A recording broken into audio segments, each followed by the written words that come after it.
Charlotte's plug for new hip hop and R&B. So, guys, we just finished up the Day Party Lunch Mix. NLE Choppa was live in. Live was crazy, man. Thank you for being a part of it. Thank you for having me. So, no problem. So, NLE is in the building. First thing we got to get into the music. So, I know you got a record dropping on the 14th, the 24th of this month. Yeah. Tell us who is on that record. Tell us about it. So, on the 24th of this month, we got me and Lil Wayne, the GOAT, the man, the myth, the legend, the one and only.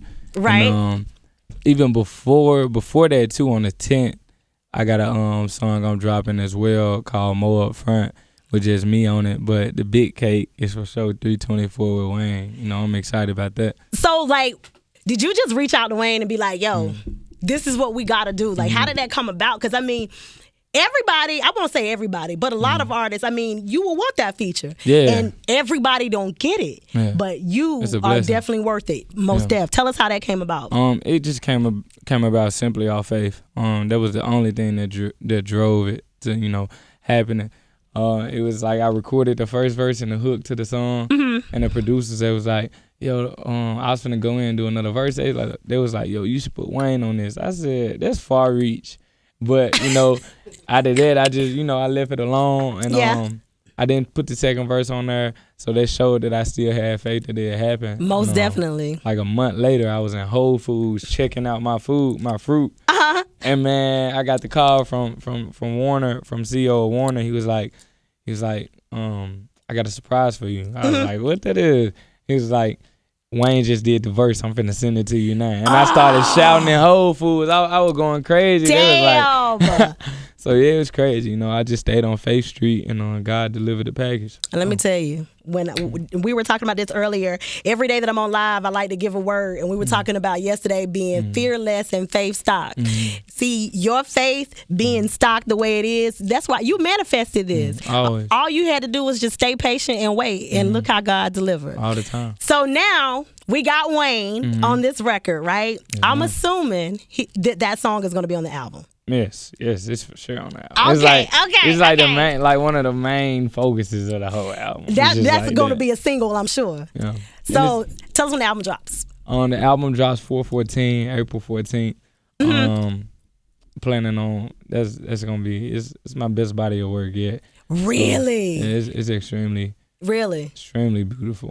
Put a lot of work into it, countless hours. I go in the studio at 10 p.m. I won't leave till 8 a.m. the next morning. Wow. So it's a lot of days that was like that and just went into this album. So I'm extremely happy about it. So can you tell us, or is it okay if you share the name of the album? The album name is Cottonwood 2. So how did you come up with that name? So Cottonwood 2 came about early in my career when I was around 16. I released Cottonwood, the EP. Right. And it was just I think 7 songs. But I feel I didn't put my best foot forward visually behind the music.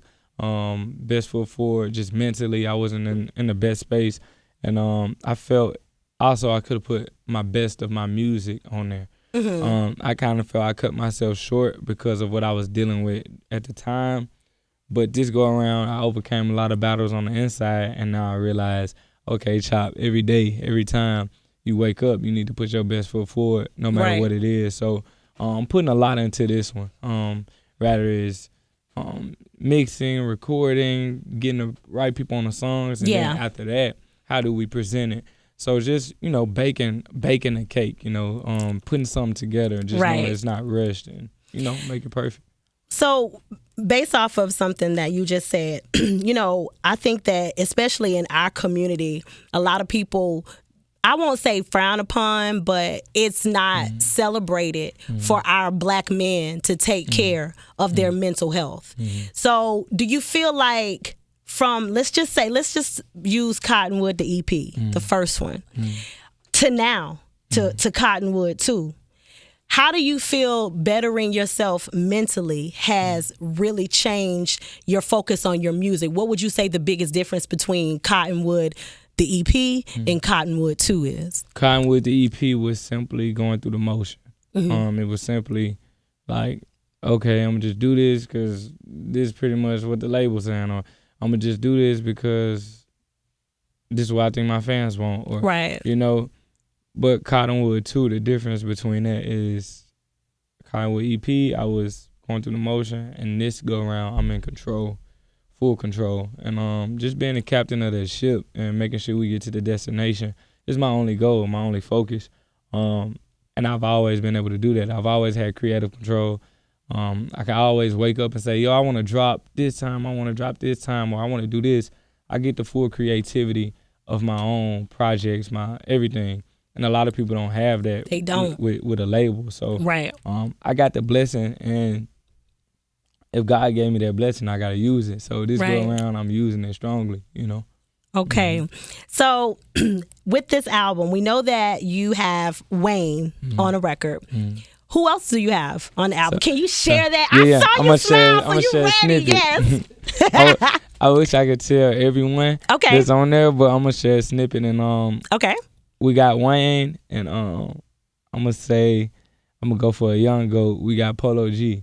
Really? Okay. See, I already know how dope this is going to be, because I'm going to tell you something. First off, it's your energy, okay? Because I'm going to tell you something. A lot of times we have artists come through, they don't want to talk, they don't want to do that, and I'll be like, look at here. Okay, I'm about to be like Sway. We can cut all this here off, and you can keep it moving. No, I'm just kidding. I'm not kidding, but I'm kidding. But your energy is so dope. And I'm going to tell you something else dope. For those of you all who can't see inside the studio, Mama Chop is here. Mama Chop, you going to say anything to the people? What's going on, y'all? What's going on? So, I mean, I got to ask you, you know, I'm a mom, too. I got 2 children. One is about to be 16 and one is 6. And all we want to do is support our children within their dreams. What has been the biggest gratification for you watching your son just blossom into this amazing talent? Being his number one supporter.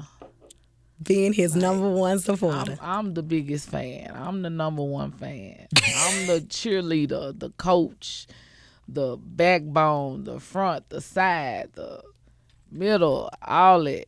All that. That's what you're supposed to do. So I'm rocking with him 100%. Did you always know that this is what he was going to do?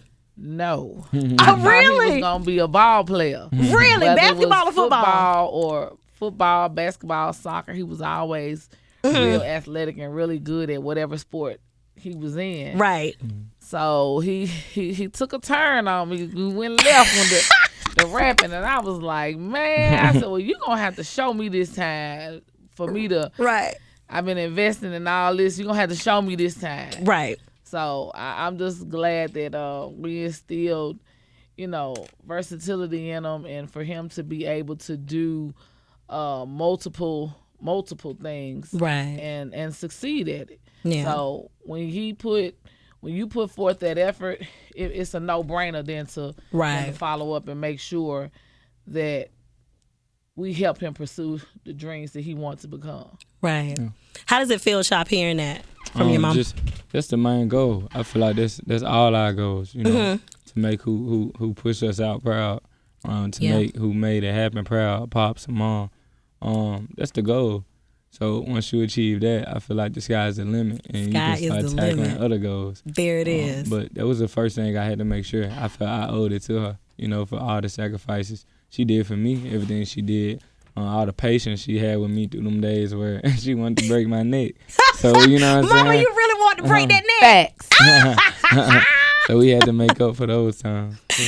Now, next thing we kind of going to get into really quick, and then we'll start the wrap up. So I'm a diabetic. What happened? Oh, you good? Oh, my cameraman, he funny. Oh. I'm a diabetic. And so, you know, I wrote a cookbook, and when I wrote the cookbook, I started making like low to no sugar options, but then I started making vegan options as well for the cookbook. So I understand that you are vegan, right? How long have you been vegan? 3.5 years now. So how has this journey been for you? Like, because sometimes especially when you don't put certain things in your body anymore, you think different, you feel different. How has that gone into your craft as well? It changed my whole life. Really? Genuinely. Like, I wake up, I got the energy I need. I can, my mental space is way better. I'm not occupying my digestive system with a lot. I'm just getting enough to get by and just being grateful for what I have. And I feel like veganism is a way to go, but it's also people, I think a lot of vegans a lot of people that look at vegan, they think it's a healthier route, but it can even get more healthier than just being vegan. Yeah. You know?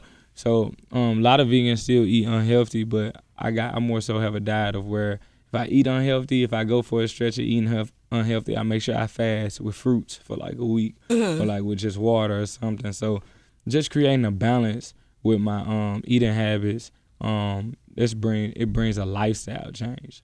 So I'd be wrong to say like it's just one thing that changed my life. I had to adjust to a whole different lifestyle to be a better version of me. And that's pretty much what veganism helped me with, you know. And I think that I can just tell, you know, by your energy and how you move, like especially, and it went into your craft too. So that's why we're getting this new great body of work on April 14th. Yeah.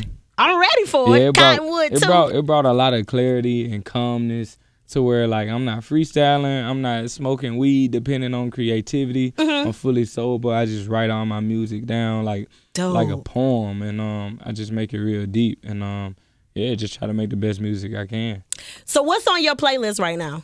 On my playlist, a lot of Sade. I listen to Cherish the Day by Sade. Oh, let me find out your playlist is lit. Nah, my playlist lit. Like I got the granddaddy playlist, man. Not the granddaddy playlist. That means, listen, now my granddaddy playlist, I mean, it's going to consist of stuff like slow roll it, like old school stuff, okay? We're going to have us a good time. Yeah, you know. Right. So if you had to tell your 5-year-old self, like 5 years ago, if you could go back and tell yourself something. I was just saying that. Really? I was just saying it in the car. Well, I was just saying in the car, I just looked back at my cameraman. I was telling him in the car, I said, bruh, I made it. He was like, what you talking about? I said, I did it. He was like, what you mean? I said, what I wanted to do in my life at 15, I did it.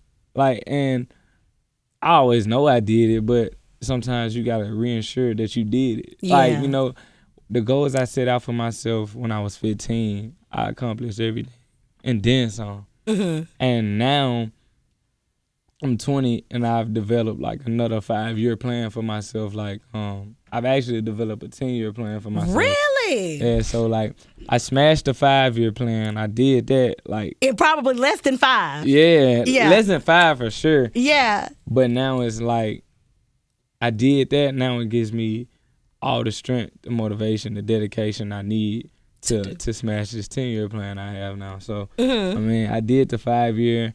What I would have told myself at 15 was, what you want, you already did it. Look at God. Come on now. What's one of the things on that 10-year plan that you about to smash in less than 10? I had to be a billionaire before I'm 30. Now, I'm with you on that. I have to. Because I plan on touching my first meal or by, at least, if not by the end of this year, by the top of next year. Perfect. And it's so possible. It's extremely possible. And it's so reachable.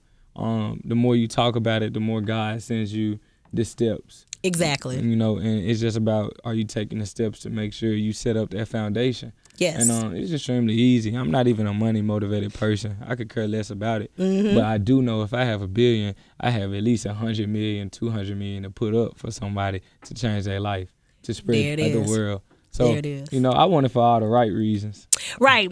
And don't get me wrong though. I'm gonna get them hazards. I'm gonna get a little drill. I'm gonna treat myself now. Right. But the main goal is to change lives. And that's what it's about. I was talking to my girlfriend the other day, and I'm like, if you don't use your platform to help change somebody or to do something better and help somebody else be better, what are we doing it for? If we're not telling other people how good God has been for us, what are we doing it for? Yeah. And, I definitely know that you going to hit that billion. And then when I hit that million, I'm going to hit you up like, hey, you and Mama Chop, come to the house because I'm about to go ahead and cook us up a nice meal. Okay, and man. I can definitely cook vegan meals. Let's do 100%. Mama Chop, you eat vegan too? I will. You will? But you want me to make you something else that ain't vegan? No, you can make me vegan. I rock with them. Okay, well then that's what we gonna do there. All of us, we gonna be eating vegan meals. I'm with that. Run your socials really quick. So for those of ones that are listening, for if they under a rock and they not following you, they can. NLE Choppa Music on the Instagram, NLE Choppa 1 on Twitter, NLE Choppa Music on TikTok, NLE Choppa Music on Snapchat, and that's pretty much it for that, I think. Yeah, that's right. There it is. All right, before we go, is there anything about NLE Choppa that the world doesn't know that you're willing to share? Anything that the world don't know about me. Yeah, it could be a hobby. It could be something that you love to do, or a trade that you have that nobody knows. Anything like that. We know you athletic. It's two things I can say. Okay. I just love to brighten people's day. You know, I love to be a son. You know, just brighten people's day and give them something to look forward to. And the other thing is, I like to help and heal. I guess that all fall in the same category. It does. But it's a great category because I think a lot of people walk around in life and they aren't healed. Mm-hmm. You know, people carry childhood traumas from into their adulthood and they don't even know. But then when you have someone like you who is that bright light, and I try to be that same beacon of light, a lot of the times you can help people heal because you can show them things that they never were able to see. But you can see it. So keep being that light.